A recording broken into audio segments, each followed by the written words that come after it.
to believe this will be the first time in history we don't have a holiday on the Roses float for the Founders' Day parade. A deep ache pulsed in Charlie's chest. She rubbed the spot over her heart with her palm. Sully had always loved being the grand master of the annual parade. But she couldn't think about that now. She had bigger issues. Like the fact that her maintenance man had walked out on her this morning. Her bartender forgot to put in an order for the favorite local brew. And she hadn't crossed off a single item on her to-do list for the biggest concert of the year.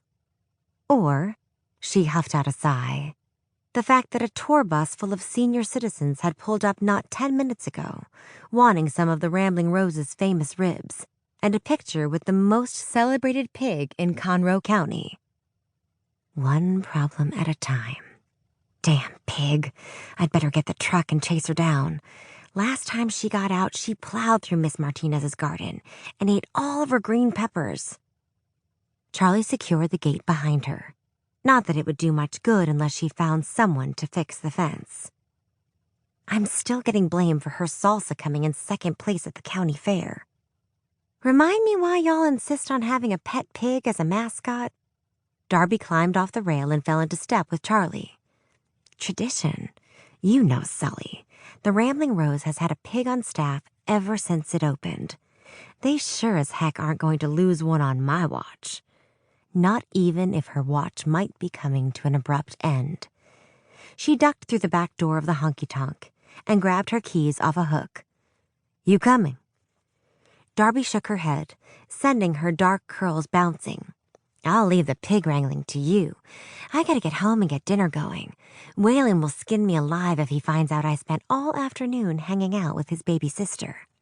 Now I know that's a lie. Charlie yanked open the door of the late-model dually pickup.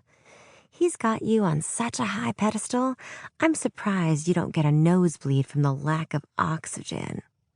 He does love me, doesn't he? Darby slung her arm around Charlie's neck and pulled her in for a hug.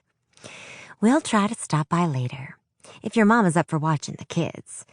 Darby and Waylon had been married for 9 years, but it could still get weird, thinking about her BFF swapping spit with her brother.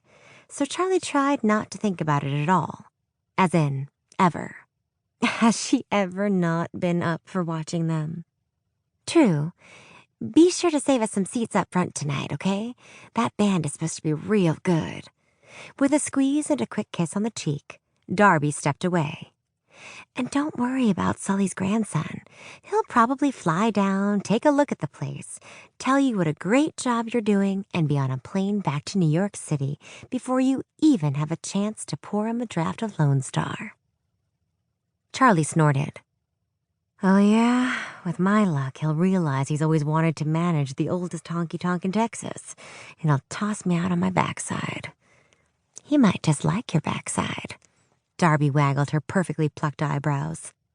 My backside isn't up for review.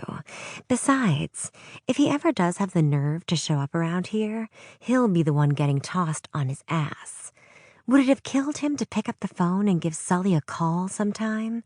Maybe even come down for a visit? Honey, I know you loved Sully like family, but not everyone loves as fierce as you. Give the guy a chance. A chance.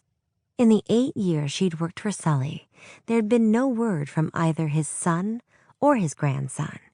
It had broken her heart to watch the cancer eat away at him, knowing she was just about the only family he had left. But Darby was right about one thing.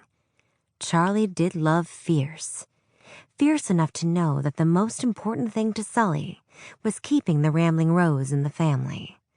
So even if it killed her, she'd do whatever she could to ensure his dying wish came true.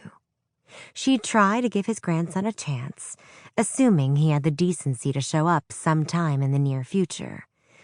Hey, will you let Angelo know I'm hog hunting? Maybe he can stall lunch so I have a chance to bring back the prodigal pig, to pose for pictures. You bet. Good luck. With a final nod to Darby, Charlie climbed onto the bench seat and cranked over the engine. How many times had baby back broken out over the past month?